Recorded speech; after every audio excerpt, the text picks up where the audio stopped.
Today we are talking about what are phytoestrogens, phytoestrogens versus estrogen, and my favorite phytoestrogen supplements. There are actually three kinds of estrogen.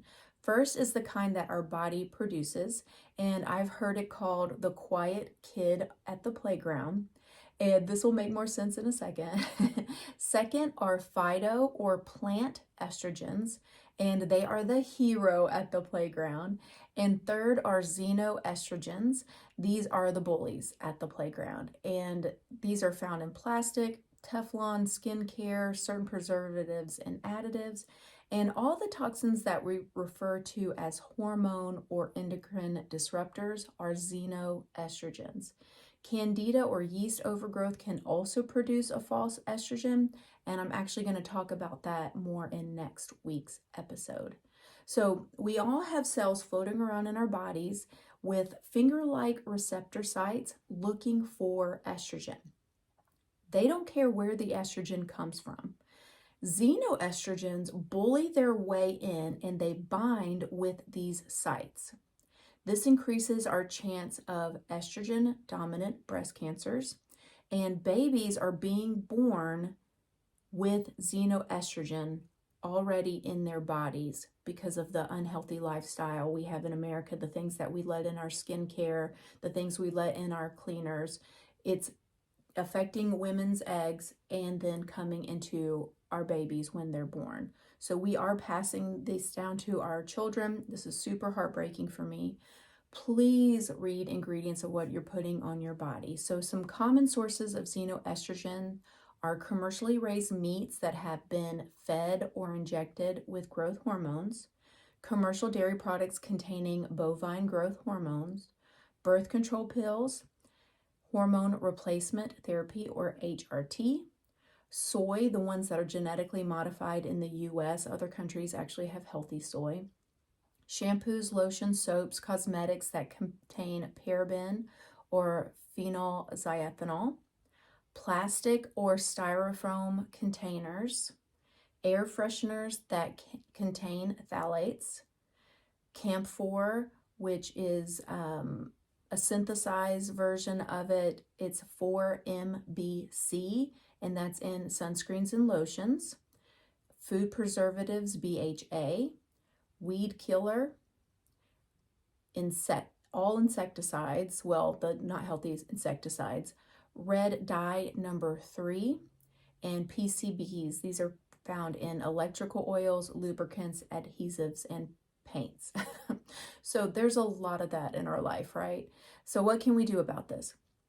When you take a quality phytoestrogen, they come to the playground like a superhero and they clean off all the receptor sites so that shy estrogen that our body makes can actually bind with the receptors. This can actually help the body balance estrogen, testosterone, and progesterone all at the same time, and in both men and women. And cholesterol is also needed to synthesize these hormones. So not all cholesterol is bad. I know cholesterol has a really bad rap, but we do need some cholesterol in our body. For those struggling with hormones at any age, phytoestrogen is a must. This actually was made to work with bone nutrient complex. I also recommend DDR Prime for 30 days to help detox the xenoestrogens. And then after I used that hormone disruptor from a company that said it was clean, I did do a doTERRA full 30-day cleanse.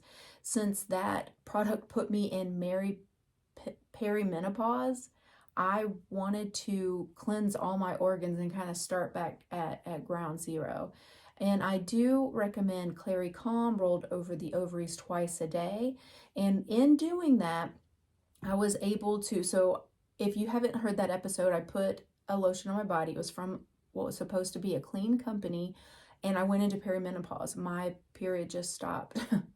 And only reason I noticed is because I'm back in school and I was in a course and it was saying that natural products can have 75% synthetics in there. And I was like, oh my gosh, I just added that new lotion recently. Let me go check the ingredients. and it was hormone disruptors. And so I did the cleanse, I did phytoestrogen, I did the bone nutrient complex, I did Clary-Calm, and now my periods are back to every 28 days. Guys, that's huge. I had a friend who I saw comment on this and had the same lotion. I kind of talked to her. We're close enough that I could say that without me feeling like, I was judging her. Her period had also stopped, and she was able to get hers back to normal too. So I'm pretty serious about getting those xenoestrogens out of the body. I think a great call to action is to start getting those toxins out of the home, getting plastic out of the home, make sure we're drinking in glass, make sure we're drinking in stainless steel.